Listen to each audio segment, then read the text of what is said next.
क्या जनता दल यूनाइटेड और भारतीय जनता पार्टी के बीच में रिश्तों का खटास काफ़ी बढ़ चुका है? और जिस दिन से नीतीश कुमार ने की पार्टी ने मनीष वर्मा जो पूर्व आईएएस हैं उन्हें जनता दल यूनाइटेड का महासचिव नियुक्त किया है, उस दिन से भारतीय जनता पार्टी और जनता दल यूनाइटेड के बीच के रिश्तों की खटास सतह पर आती हुई दिख रही है। लेकिन आज जो बिहार में जो घटनाक्रम देखने को मिला है, इस घटनाक्रम से अब ये स्पष्ट होता जा रहा है कि भारतीय जनता पार्टी और जनता दल यूनाइटेड के बीच के जो रिश्ते हैं वो इतने निचले स्तर पर जा चुके हैं कि जिससे ये आशंका जताई जा रही है कि भारतीय जनता पार्टी को ये एहसास हो चुका है कि नीतीश कुमार कभी भी तेजस्वी की तरफ पलट सकते हैं।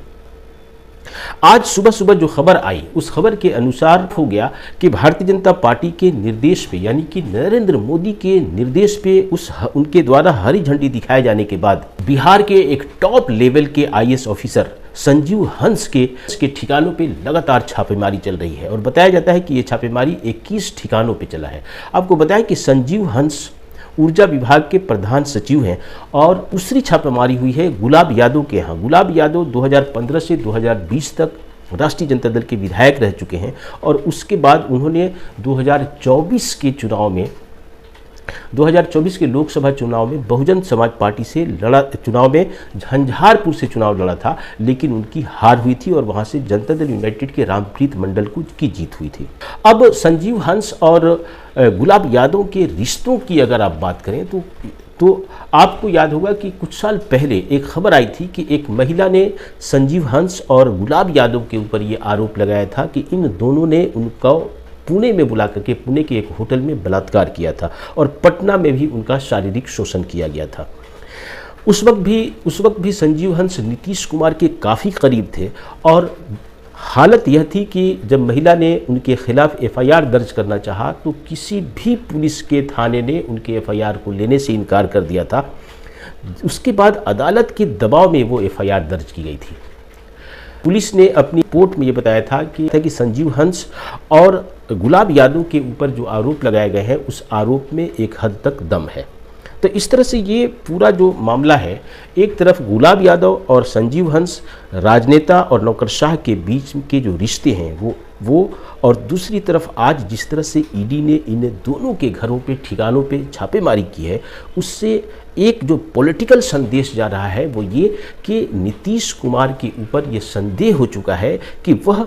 भारतीय जनता पार्टी का दामन छोड़ सकते हैं और इस तरह से नीतीश कुमार को डराने की ये कोशिश की गई होगी। आपको याद होगा कि 2020 के बाद जब नीतीश कुमार और तेजस्वी ने फिर से मिलकर के सरकार बनाने की शुरुआत की थी, उसकी भनक भारतीय जनता पार्टी को लग चुकी थी और तब लालू प्रसाद यादव के खासम खास रहे और पूर्व एमएलसी भोला यादव के घर पे भी छापामारी हुई थी और उन्हें अरेस्ट भी कर लिया गया था। तब नीतीश कुमार ने कहा था कि इस तरह की कार्रवाई से डराने की कोशिश की जाती है और तब नीतीश कुमार ने यह भी याद दिलाया था कि तेजस्वी के ऊपर भी जिस तरह की ईडी और सीबीआई की कार्रवाई की गई थी वह भी उससे भी कोई प्रमाण नहीं मिला था। तो इस तरह से अगर आप देखें कि बिहार में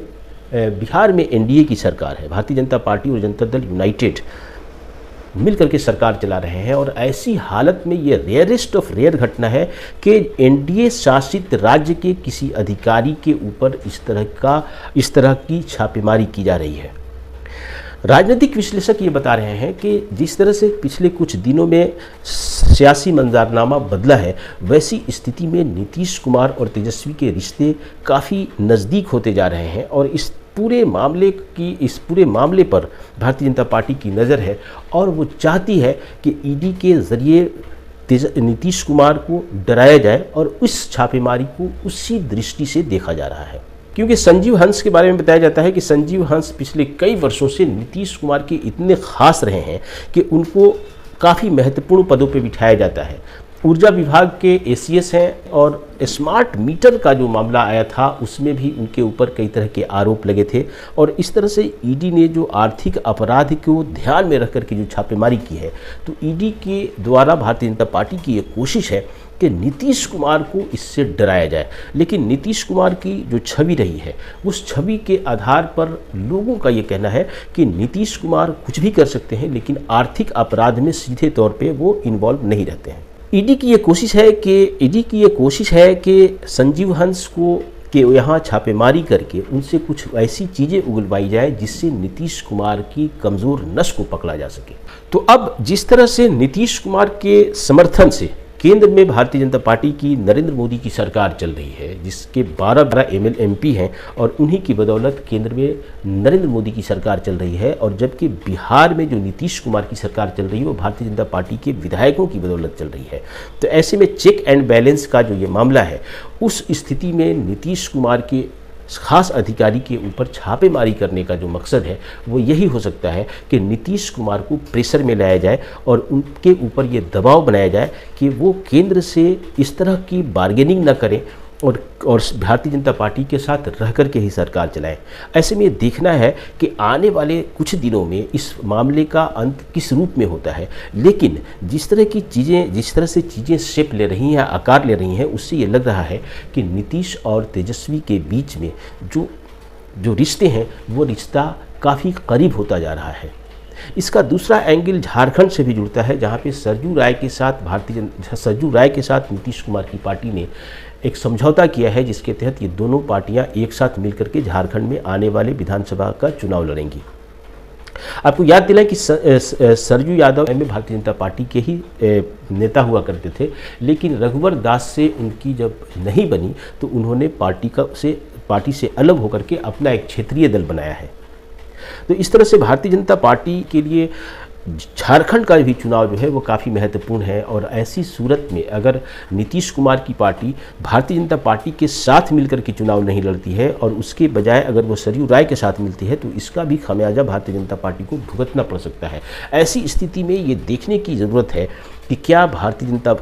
ईडी की कार्रवाई के द्वारा नीतीश को साधने की कोशिश हो रही है झारखंड में भी और बिहार में भी।